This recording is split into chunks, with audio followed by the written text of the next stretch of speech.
RRI IKN, program khusus ibu kota dengan sajian informasi aktual dan akurat. Ekonomi, pendidikan, teknologi, sosial, budaya, politik, pertahanan dan keamanan, serta hiburan. Merajut kebinekaan sebagai media negara kesatuan untuk dunia. RRI IKN disiarkan langsung dari kawasan Ibu Kota Nusantara melalui FM 98,3 MHz dengan teknologi penyiaran terkini secara multiplatform. RRI IKN, Smart Mendunia. Assalamualaikum warahmatullahi wabarakatuh dan selamat pagi menjelang siang untuk semua pendengar RRI IKN dimanapun Anda berada. Senang rasanya saya Waude Rina Mustika dapat kembali menyapa Anda di pagi hari ini ya.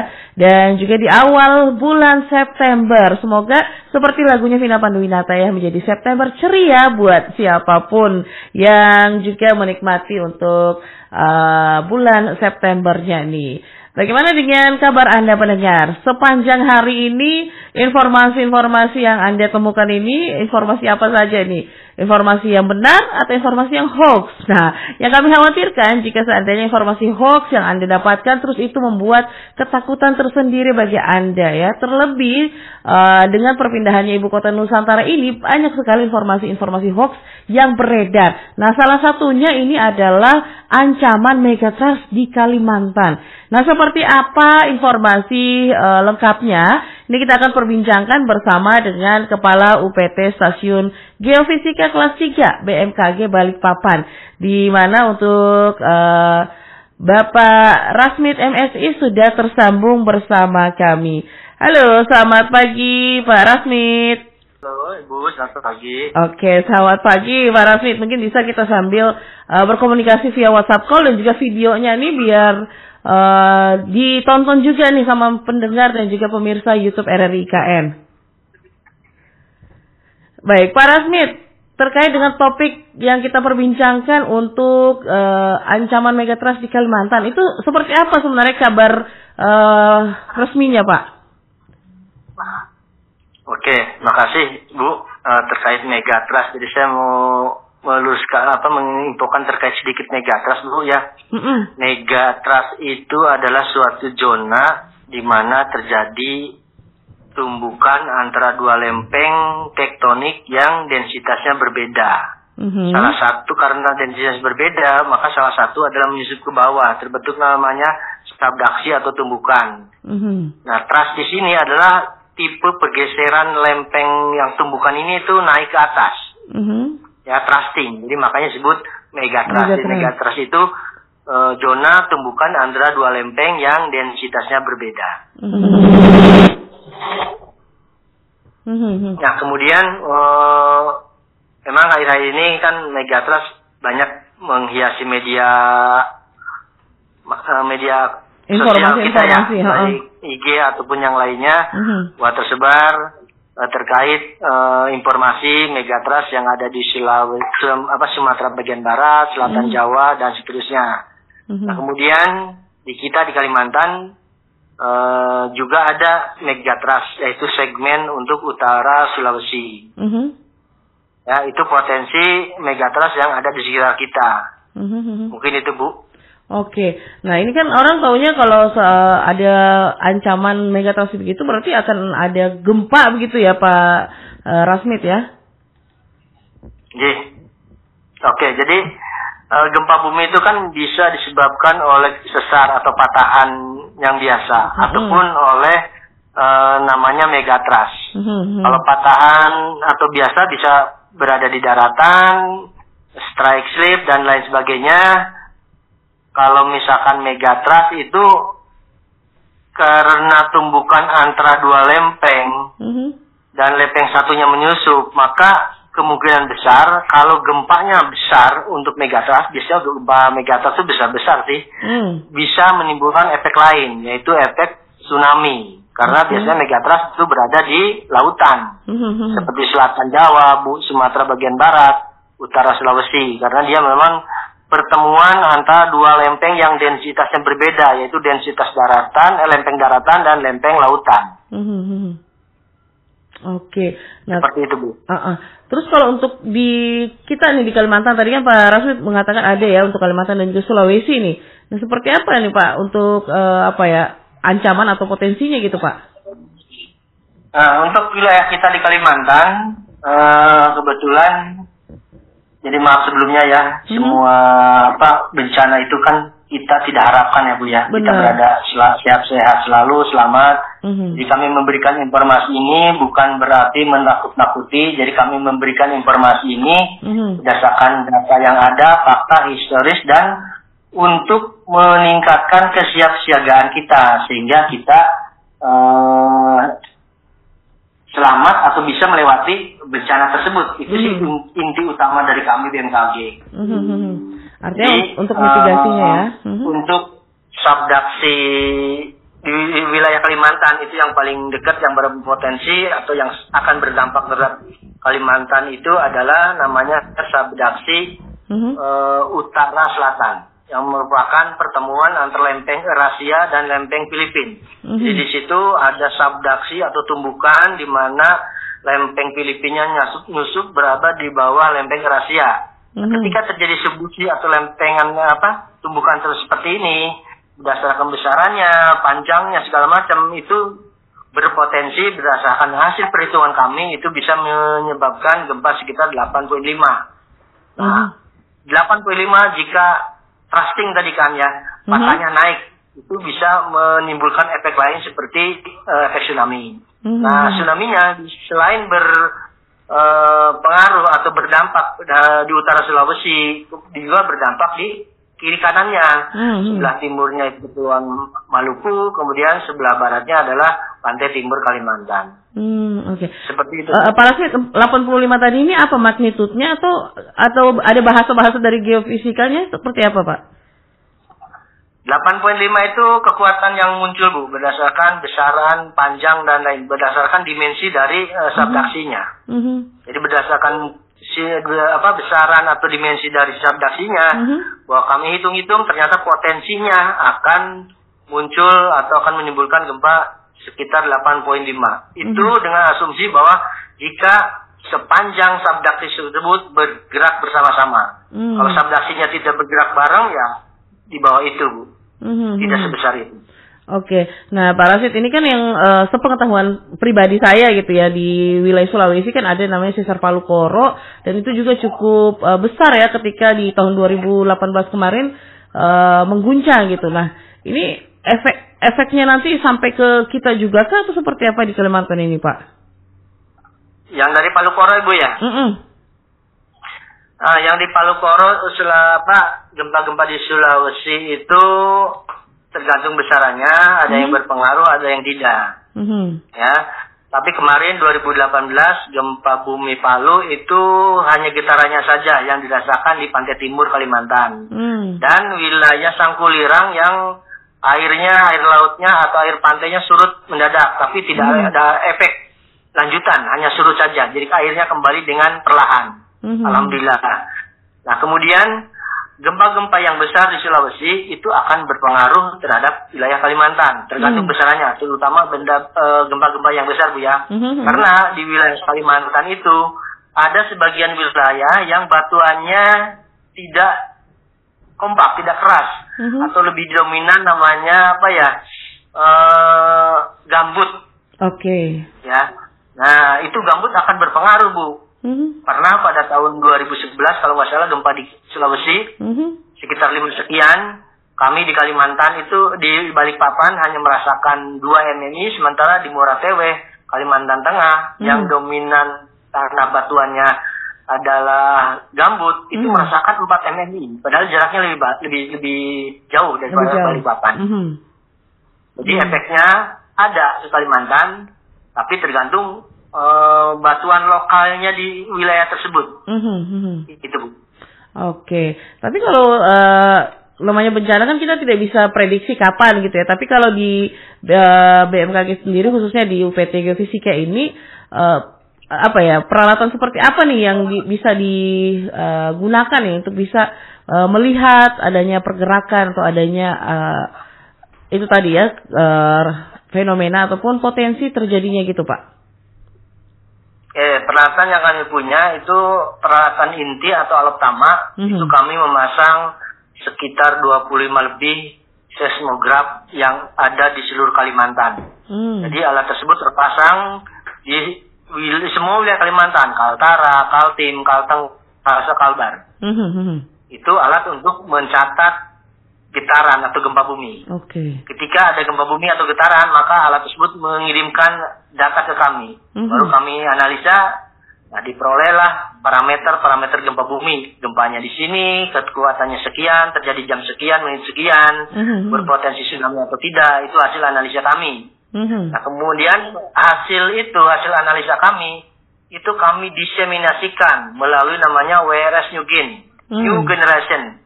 Sebuah monitor besar yang ada di hampir setiap BPBD kabupaten di seluruh Kalimantan. Nah, info tersebut akan tersampaikan ke BPBD. Kemudian BPBD akan mendiseminasikan ke masyarakat. Nah, apabila gempanya berpotensi tsunami, maka alat itu secara live akan memberikan informasi lanjutan. Itu wilayah mana saja yang terdampak, berapa lama gelombangnya akan sampai ke pantai, dan berapa ketinggian gelombang yang sampai ke pantai di pantai tersebut itu. Jadi itu peralatan atau teknologi yang kami sediakan dalam rangka mitigasi gempa bumi. Dan tsunami tidak serta-merta langsung terjadi pada saat selesai gempa gitu ya Pak ya?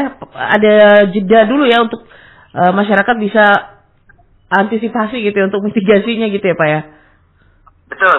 Jadi ketika ada getaran gempa, itu setelah kami analisa, itu biasanya 2 atau 3 menit langsung kami share. Kami diseminasi. Baru sambil menunggu parameter yang lain, kami analisa bahwa ini misalkan berpotensi tsunami. Nah, dalam waktu 10 menit kami diseminasikan info tersebut. Sementara kita kan wilayah kepulauan ya. Kepulauan itu biasanya untuk selatan Jawa itu, atau misalkan kita di utara Kalimantan masih ada waktu. Ada waktu dari informasi tersebut sampai gelombang datang. Itu sekitar ada bervariasi, ada yang 15 menit, 20 menit, ada yang 20 menit. Jadi masih ada golden time selama itu untuk menyelamatkan dari terjangan gelombang.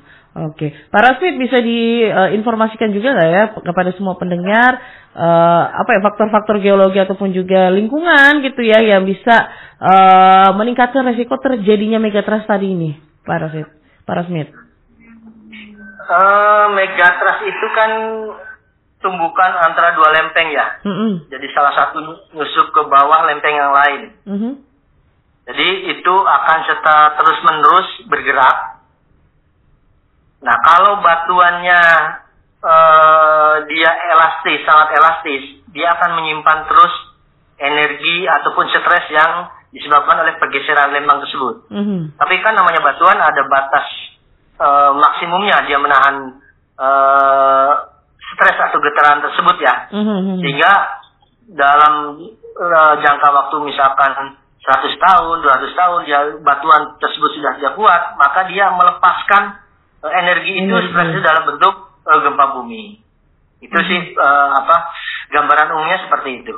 Nah terus kalau misalnya kita berbicara lagi dari tadi kan potensi, sekarang dampak gitu ya. Kira-kira untuk dampak potensial dari megatrust ini di lingkungan kita seperti apa juga nih Pak Rasmid?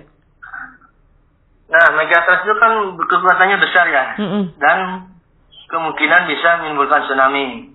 Maka hasil dari pemodelan kami itu ada beberapa wilayah sekitar akan terdampak, termasuk misalkan akibat dari subduksi utara Sulawesi itu wilayah pantai timur Kalimantan. Nah itu datangnya gelombang ke wilayah Kalimantan bagian timur itu bervariasi juga, tergantung kepada bentuk pantainya, apakah dia landai atau terjal, kemudian apakah bentuknya melebar atau bentuknya seperti teluk, itu akan bervariasi ketinggiannya, tergantung pada kondisi lingkungan tersebut. Jadi mempengaruhi. Kalau misalkan bentuk pantainya luas, panjang, itu tidak relatif lebih aman ya, bukan lebih aman sih, lebih tidak ada efek lain. Beda dengan pantai yang bentuknya U. Palu gitu, sehingga ada terjadi pemantulan gelombang, sehingga akan terjadi namanya superposisi gelombang. Gelombangnya akan lebih tinggi. Jadi besarnya tergantung kepada lingkungan pantai tersebut. Artinya selain menimbulkan berpotensi tsunami gitu, dengan kekuatan tadi ya yang bisa sampai di 8.5 tadi ini, berarti untuk bangunan pun juga sangat warning gitu ya Pak ya? Untuk apa Pak? Untuk bangunan.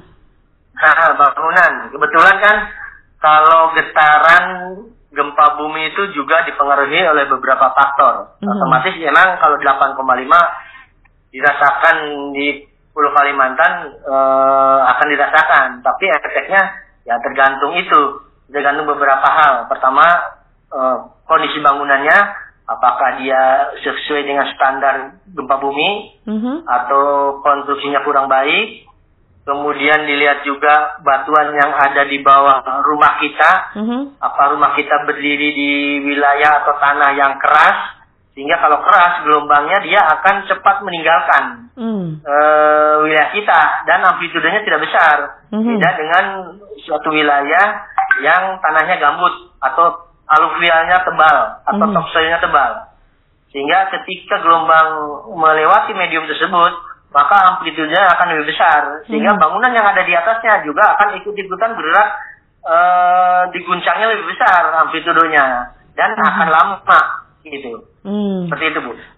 Pak Rasmid, ini saya tertarik nih, selain menggunakan seismograf gitu, adakah ciri-ciri dari fisik alam sendiri ya yang memberikan informasinya begitu ketika untuk fenomena megatrust ini akan melewati juga nih Pulau Kalimantan? Halo? Jadi alat kami itu tidak bisa membedakan ini gempa secara awal ya. Tidak bisa membedakan ini getaran biasa atau megatrust. Tapi setelah dianalisa baru kami peroleh informasi. Ya, informasi bahwa ini adalah gempa bumi yang dihasilkan oleh sesar, oleh patahan, ataupun dihasilkan oleh gempa-gempa megatrust. Itu setelah kami analisa gitu. Jadi peralatan kami itu setiap getaran apapun akan tercatat. Misalkan blasting kayak di Kalimantan kan banyak tambang ya, itu akan tercatat juga sama kami. Misalkan ada truk-truk yang lewat itu akan tercatat juga. Sama bentuknya gelombang seperti itu, tapi akan ketahuan ini proses apa, proses dari mana, apa penyebabnya, itu setelah dianalisa. Artinya kalau sudah ada gitu ya, seperti kemarin berkaca dari yang di Palu nih ya Pak Rasmid, kembali lagi di sorenya itu ada goncangan yang cukup keras juga, tapi itu masih magnitudo 5 gitu ya. Setelah itu maghribnya barulah 7,4 itu yang keluar dan juga meluluhlantakkan wilayah Palu. Nah, ini nih untuk mitigasi masyarakat yang ada di Kalimantan gitu. Bagaimana masyarakat bisa mengedukasi dirinya nih Pak ya ketika merasakan ataupun menghadapi adanya getaran-getaran tadi ini Pak. Misalnya gempa tadi Pak. Iya, jadi untuk gempa bumi itu kan untuk gempa bumi besar ya biasanya ada yang namanya porsok, gempa pendahuluan. Jadi sebelum batuan itu patah secara permanen, itu biasanya ada gempa-gempa yang kecil atau riak-riak kecil. Nah itu sebenarnya kalau gempa-gempa kecil atau pendahuluannya meningkat secara signifikan, itu biasanya diikuti oleh gempa yang besar, ya, yang cukup lumayan besar lah. Kemudian tadi apa pertanyaan Bu ya? Oke. Ini kan untuk misalnya kayak gempa susulan itu akan berpotensi bisa terjadi lebih besar lagi kan, atau gimana nih Pak? Nah, kemudian setelah gempa utama kan ada gempa susulan ya. Nah, gempa susulan itu biasanya lebih kecil. Jadi gempa pendahuluan sama gempa susulan itu biasanya relatif lebih kecil dibandingkan dengan gempa utama.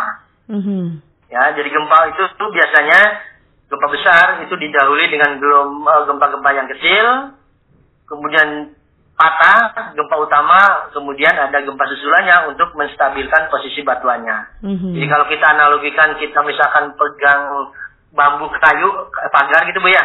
Kalau kita ujungnya kasih stres kasih gaya. Nah, itu kan sebelum patah total, patah permanen itu kan sudah ada retakan kecil tuh. Oke. Itu namanya gempa pendahuluan. Sebelum patah permanen, nah itu setelah itu ada gempa susulannya. Dan besarannya itu yang lebih besar adalah gempa utama. Gempa pendahuluan sama susulan itu relatif lebih kecil. Oke. Nah, ini kan terkait juga perpindahan ibu kota Nusantara. Dipilihnya Kalimantan nih karena untuk Kalimantan ini kayak tidak ada titik-titik merah, kurang gitu ya untuk titik-titik merah daripada bencana terkhusus untuk gempa. Nah, kita perjelas kembali nih Pak Rasmit untuk wilayah Kalimantan, khususnya Kalimantan Timur nih ya, tempat kita berada saat ini. Benarkah untuk megatrust itu berpotensi untuk mengancam wilayah kita nih Pak? Oke, memang Kalimantan dibandingkan dengan wilayah yang lain seperti Sumatera, Jawa, Nusa Tenggara, Papua itu relatif lebih tenang, lebih silent gempanya. Jadi tingkat kegempaannya lebih kecil dibandingkan dengan wilayah lain di Indonesia ya. Makanya ibu kota mungkin salah satu solusi dipindahkan ke IKN ke Kalimantan Timur ya karena untuk menghindari efek gempa itu. Jadi karena aman, silent, tingkat kegempaannya kecil, maka mungkin dipindahkan di wilayah Kalimantan. Nah, kemudian untuk wilayah IKN itu kan sebelum dibangun, ditetapkan wilayah itu sebagai IKN, kami dari BMKG dibantu dengan Bappenas juga melakukan namanya mikrozonasi, meneliti setiap jengkal tanah yang ada di IKN yang akan diperuntukkan untuk istana seperti apa. Apakah tanahnya keras atau lembek, kalau keras seperti apa kekerasannya, kalau lembek berapa kedalamannya, itu kami lakukan penelitian awal. Dan alhamdulillah hasilnya untuk wilayah IKN itu batuannya dominan keras, sehingga efek gempa dari lokal maupun dari Sulawesi itu tidak terlalu berdampak. Apalagi bangunannya dibangun dengan standar tinggi di atas gempa maksimum yang akan melanda wilayah Kalimantan misalkan. Jadi lebih aman untuk Kalimantan. Kemudian efek untuk gempa megatrust utara Sulawesi itu tidak berdampak terhadap wilayah IKN. Oke, nah ini yang menjadi kekhawatiran bukan hanya masyarakat Kalimantan ya, di Indonesia pun juga sangat khawatir nih dengan adanya informasi-informasi megatrust nih akan terjadi di 2024 ataupun di tahun-tahun selanjutnya nih. Kemudian nih Pak Rasmit, untuk masyarakat nih ya, terkait dengan mitigasinya lagi nih, bagaimana kita sebagai masyarakat berperan gitu untuk meningkatkan kewaspadaan dan juga persiapan untuk menghadapi megatrust ini Pak Rasmit. Oke, megatrust itu apa gempa bumi itu kan sampai saat ini belum bisa diprediksi Bu ya. Jadi belum bisa diprediksi kapan terjadinya, jamnya jam berapa, tanggal berapa, itu yang menjadi PR kami, sehingga dalam mitigasi gempa bumi itu harus dari awal. Jadi kalau misalkan ada potensi, maka jangan menunggu kapan-kapan lagi, soalnya harus disiapkan mitigasinya. Di mana mitigasinya secara garis besar itu terdiri dari dua, yaitu mitigasi struktural dan mitigasi non-struktural. Untuk mitigasi struktural itu menyiapkan struktur dan infrastruktur yang akan berdampak, seperti rumah tahan gempa. Itu kalau misalkan kita punya uang banyak, bolehlah membuat bangunan yang tahan gempa, beton segala macam. Itu mungkin orang PUPR paham ya terkait building code. Tapi untuk masyarakat kita, misalkan yang sangat pas-pasan uangnya, itu bisa juga membuat atau membangun bangunan yang tahan gempa. Kebetulan di Kalimantan kan banyak kayu sama bambu ya, itu sangat familiar terhadap gempa. Karena bambu dan kayu itu dia lebih elastis daripada beton. Ketika ada gaya yang bekerja pada suatu bangunan yang terbuat dari beton, maka beton akan melawan. Nah, kalau kuat oke, nggak masalah. Tapi kalau kuat akan runtuh, sehingga akan menimpa orang yang ada di dalamnya. Tetapi ketika rumah terbuat dari kayu atau bambu, ada getaran, ada gempa, maka bambu atau rumah tersebut tidak melawan. Dia mengikuti kemana arah getarannya. Ya, jadi sangat elastis gitu. Jadi bambu atau kayu itu tidak melawan gaya, tidak melawan stres, tidak melawan getaran. Jadi dia mengikuti ayunannya dia kemana. Karena sangat elastis, itu lebih aman. Itu mitigasi struktural. Kemudian yang lain adalah mempersiapkan sarana dan prasarana. Seperti adalah rambu-rambu evakuasi, jalur evakuasi, dan tempat evakuasi akhir. Jadi ketika terjadi gempa bumi, maka masyarakat harus tahu rambunya kemana nih, evakuasinya, jalurnya sudah ada nggak, dan tempat akhirnya seperti apa. Sehingga diharapkan ketika terjadi gempa bumi, masyarakat tidak simpang siur. Justru itu yang menimbulkan kecelakaan ya. Ketika jalurnya sudah diketahui, rambunya ada, ya masyarakat secara teratur mengikuti rambu tersebut ke tempat evakuasi akhir. Itu kemudian struktural yang lain itu kami dari BMKG tadi menyiapkan peralatan gempa bumi, merapatkan jaringan gempa bumi, kemudian hasil analisa kami disebarkan atau didiseminasi lewat WRS Nugin, Warning System Receiver yang ada di BPBD. Nah, seharusnya ada juga yang namanya sirine. Sirine sebagai warning kepada masyarakat yang ada di pantai. Itu yang belum ada, kalau nggak salah ya di Kalimantan belum ada, belum terbangun. Mudah-mudahan tahun depannya akan terbangun sirine untuk memberikan informasi kepada masyarakat yang saat itu ada di pantai. Itu mitigasi struktural. Kemudian ada lagi mitigasi namanya non-struktural. Itu bisa dengan edukasi, kemudian sosialisasi, kemudian dibuatkan perda oleh pemerintah daerah. Dari kami itu biasanya ke edukasi dan sosialisasi. Memberikan sosialisasi, edukasi kepada masyarakat, pada anak-anak sekolah, melalui program namanya Sekolah Lapang Gempa Bumi dan Tsunami, ataupun ke sekolah-sekolah namanya BGTS,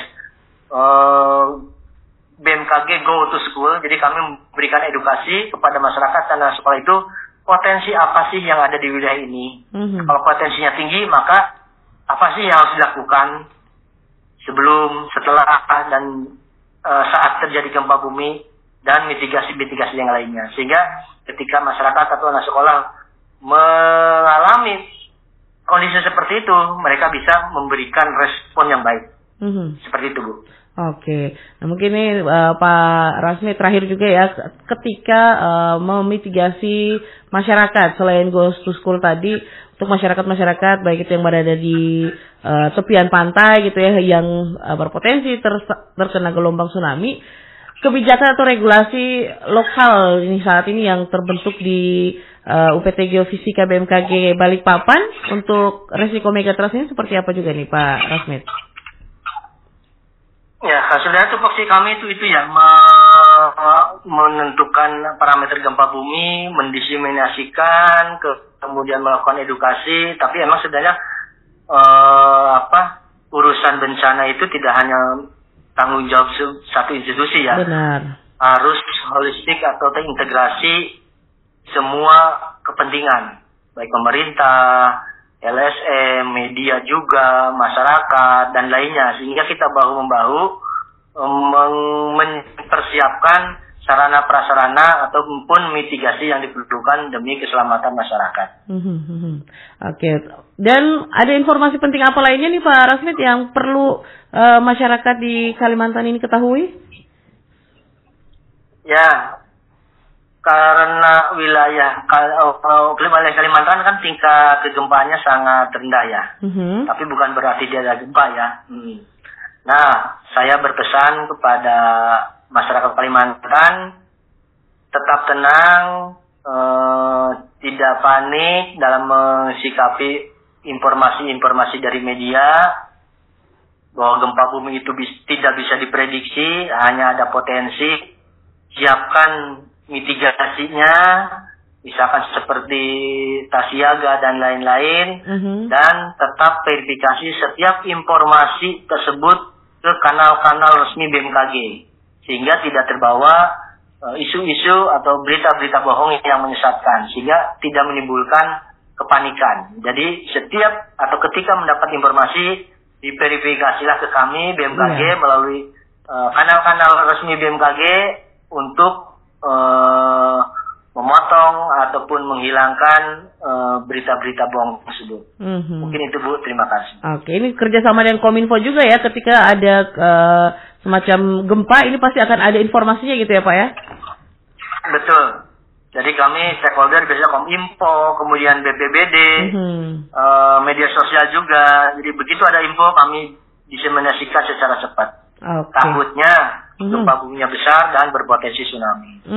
Baik. Pak Rasmi, terima kasih untuk informasinya pagi ini.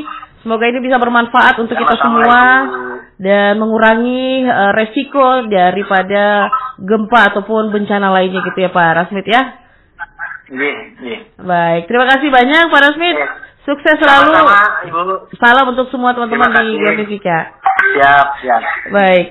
Demikian pendengar untuk perbincangan dan juga informasi terkini begitu ya terkait dengan ancaman megatrust yang akan melanda di beberapa wilayah di Indonesia. Dan nanti juga untuk Anda ya mungkin terlambat informasi pagi ini dapat kembali menyaksikan tayangan YouTube RRI IKN. Saya Rina, terima kasih. Selamat pagi dan sampai jumpa. RRI IKN, program khusus Ibu Kota dengan sajian informasi aktual dan akurat. Ekonomi, pendidikan, teknologi, sosial, budaya, politik, pertahanan dan keamanan, serta hiburan. Merajut kebinekaan sebagai media negara kesatuan untuk dunia. RRI IKN disiarkan langsung dari kawasan Ibu Kota Nusantara melalui FM 98,3 MHz dengan teknologi penyiaran terkini secara multiplatform. RRI IKN, Smart Mendunia.